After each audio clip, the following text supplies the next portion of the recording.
और इस बीच बड़ी खबर आ रही है राजस्थान के जोधपुर में साध्वी प्रेम बाइसा की संदिग्ध मौत से जुड़ी हुई। साध्वी प्रेम बाइसा को जो इंजेक्शन लगाया गया था, अब उसकी नीडल को फोरेंसिक जांच के लिए भेजा गया है। पुलिस साध्वी को लगाए गए इंजेक्शन की नीडल की एफएसएल जांच करवाएगी, जिसके लिए नीडल को फोरेंसिक लेबोरेटरी में भेजा गया है और इसकी रिपोर्ट आने में करीब 7 दिन का वक्त लग सकता है।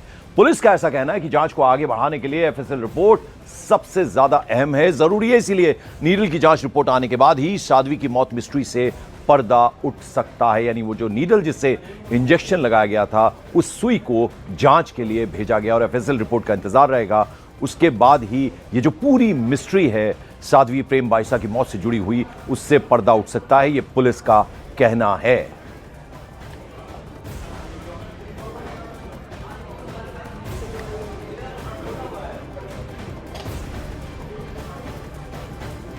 और साध्वी प्रेम बाइसा की मौत पर सस्पेंस थमता नहीं दिख रहा। जैसे जैसे मामले की जांच आगे बढ़ रही है, यह पूरा केस और उलझता जा रहा है और जिस इंजेक्शन को लगाने के कुछ देर बाद उनकी तबीयत बिगड़ने लगी और मौत होने का दावा किया जा रहा है, अब उसी पर सबसे बड़ा विवाद भी खड़ा हो गया है। पिता, कंपाउंडर और डॉक्टर तीनों के बयान अलग अलग हैं, इसीलिए यह भी साफ नहीं है कि क्या प्रेम बाइसा अस्थमा की मरीज थी या नहीं। इस बीच एसआईटी की टीम भी अभी तक किसी नतीजे पर, किसी निष्कर्ष पर नहीं पहुंची है। साध्वी को लगाए गए इंजेक्शन की नीडल की एफएसएल जांच कराई जा रही है। जैसा हमने आपको बताया, कल भी एसआईटी की टीम ने जोधपुर के प्रेक्षा हॉस्पिटल पहुंचकर वहां के जो कर्मचारी हैं और वहां जो डॉक्टर्स थे, उनसे पूछताछ की है, सवाल जवाब उनसे भी किए गए हैं। तो पुलिस अब कोशिश में है कि इस मौत की मिस्ट्री को सुलझाया जा सके और अब बाकायदा, जैसा हम आपको बता रहे हैं, कि जो नीडल है उसके फोरेंसिक जांच की जा रही है। और साध्वी प्रेम बाइसा की मौत को लेकर सवाल इसलिए भी खड़े हो रहे हैं क्योंकि करीब 6 महीने पहले 13 जुलाई 2025 को साध्वी का एक प्राइवेट वीडियो सोशल मीडिया पर वायरल हुआ था। इसको लेकर कई तरह के सवाल उठाए गए। इस वीडियो के सामने आने के बाद साध्वी ने आश्रम के ही कुछ लोगों के खिलाफ केस दर्ज कराया था और उन पर 20 लाख रुपए मांगने और ब्लैकमेल करने के भी आरोप लगाए थे। अलावा इसके साध्वी के इंस्टाग्राम अकाउंट से उनकी मौत के कुछ घंटों बाद ही एक सोशल मीडिया पोस्ट किया गया और ये जो तमाम सवाल हैं, इन्हें लेकर अब जांच चल रही है। लेकिन इस बीच साध्वी की मौत की वजह जिन 2 इंजेक्शनों को बताया जा रहा है, उसको लेकर भी साध्वी के पिता और गुरु वीरमनाथ, इंजेक्शन लगाने वाले कंपाउंडर और डॉक्टर के अलग अलग दावे हैं। दरअसल 28 जनवरी को शाम 5 बजे कंपाउंडर देवी सिंह ने जोधपुर में साधना कुटीर आश्रम में प्रेम बाइसा को 2 इंजेक्शन लगाए थे। ये इंजेक्शन डेक्सोना और डायनापार्ट थे। कंपाउंडर देवी सिंह ने न्यूज 18 इंडिया को बताया कि ये इंजेक्शन डॉक्टर की पर्ची पर पहले से लिखे थे और पर्चा देखकर ही उसने ये दोनों इंजेक्शन प्रेम बाइसा को लगाए थे।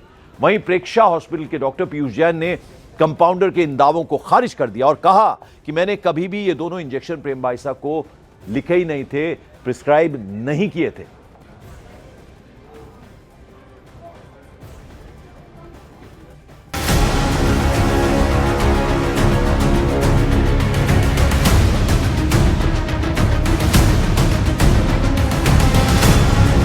इंजेक्शन,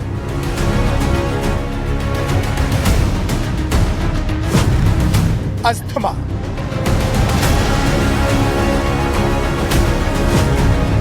और साध्वी प्रेम बाइसा मौत मिस्ट्री।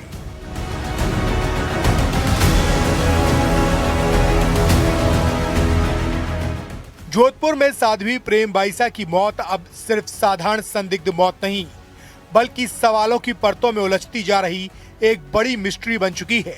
क्योंकि साध्वी की मौत से ठीक पहले यानी 28 जनवरी की शाम 5 बजे 2 इंजेक्शन लगाए गए थे।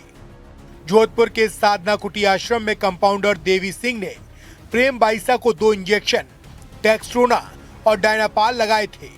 कंपाउंडर देवी सिंह के दावे के मुताबिक ये दोनों इंजेक्शन डॉक्टर की पर्ची पर पहले से लिखे थे और उसी के आधार पर ये दोनों लगाए गए थे। पुलिस देवी सिंह को हिरासत में लेकर पूछताछ कर चुकी है।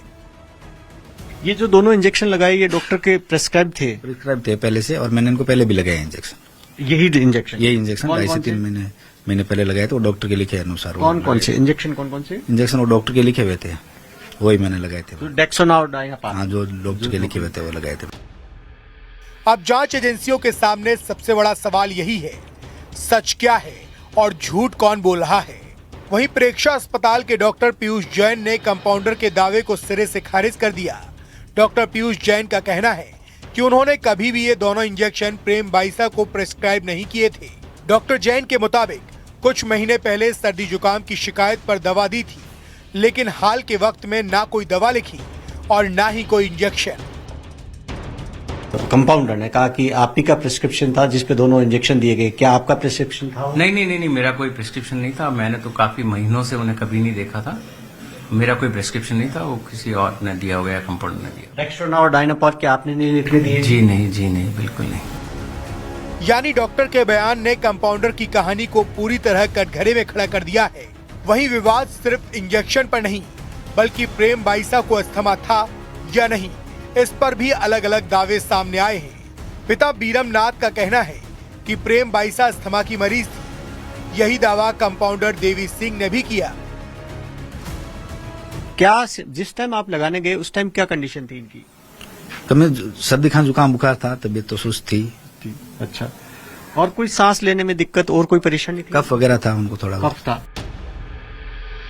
साध्वी के पिता और कंपाउंडर उनकी अस्थमा की बीमारी के दावे जता रहे हैं, लेकिन इलाज करने वाले डॉक्टर पीयूष जैन इस दावे को खारिज कर देते हैं। डॉक्टर पीयूष जैन का कहना है कि साध्वी प्रेम बाईसा को कभी अस्थमा नहीं था। उनके मुताबिक जब भी प्रेम बाईसा बीमार पड़े, इलाज उन्होंने ही किया और मेडिकल रिकॉर्ड में अस्थमा जैसी कोई शिकायत दर्ज नहीं है। डेथ पहले हो चुकी थी, अस्पताल में हुई थी? ये अभी अपन नहीं कह सकते हैं ना। जो लाने के बाद हमें तो एक बार रिवाइव करना पड़ता है, तो हमने उनको रिवाइव करने की पूरी कोशिश की थी। रिवाइव करने की कोशिश की, इसका मतलब जिंदा थे तब ये मान के चले? नहीं, ऐसा मैं नहीं कह सकता। कोलैप्स थी वो। कॉलेज थी, डेथ थी, आपने कोशिश की वापस उनको किस तरीके से हाँ। सांस आए उसको लेकर? दिक्कत क्या उस वक्त महसूस हो रही थी उनको? उनको कोई भी दिक्कत नहीं थी, वो अनकॉन्शियस थी, कोलैप्स थी। उसको लेकर सांस की दिक्कत आ रही थी, शरीर का? आपके पास लाए तब नाखूनों के रंग बदले हुए थे? वो कोलैप्स थी, बिल्कुल उनका कलर पेल था। उधर मामले की जांच कर रही एसआईटी भी हर एंगल से मामले की जांच कर रही है। एसआईटी प्रमुख छवि शर्मा का कहना है कि आश्रम से इनहेलर बरामद किए गए हैं। हालांकि इनहेलर का होना ही अस्थमा की पुष्टि नहीं करता। एसआईटी के मुताबिक अस्थमा था या नहीं, इसकी जांच मेडिकल सबूतों के आधार पर की जा रही है। क्या प्रेम बाईसा को अस्थमा था और कितने वक्त से था? एस्थमा एग्जैक्टली था या नहीं, इस रिगार्डिंग हमें कोई रिपोर्ट नहीं मिली है, परंतु हमको उनके घर से इनहेलर्स मिले हैं और इनहेलर्स के साथ साथ उनके पिता द्वारा भी बताया गया है कि वो इनहेलर का उपयोग करती थी। अब सबसे बड़े सवाल यही है कि क्या प्रेम बाईसा की मौत इंजेक्शन की वजह से हुई? क्या इंजेक्शन में कोई जहरीला पदार्थ था? अगर डॉक्टर ने इंजेक्शन लिखे नहीं थे तो कंपाउंडर ने इंजेक्शन किसके कहने पर लगाए? इन सभी सवालों का जवाब बिसरा रिपोर्ट और मेडिकल रिपोर्ट से ही सामने आएगा। फिलहाल पुलिस हत्या, आत्महत्या, अस्थमैटिक अटैक तीनों एंगल से मामले की जांच कर रही है।